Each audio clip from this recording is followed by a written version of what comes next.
So I got these tires from the dog food store. It's like $2.50 for one of those tires.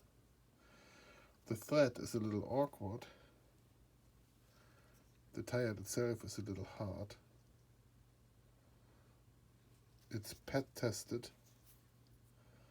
Now I printed my own rim for this. But then I'm thinking, why do I even print the rim to fit onto the craft here, onto my vehicle? I do think I just want to make a trailer, what I can pull with this.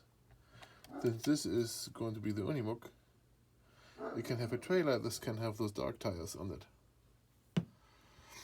And when I do that, then I might as well put the bearings into the rim.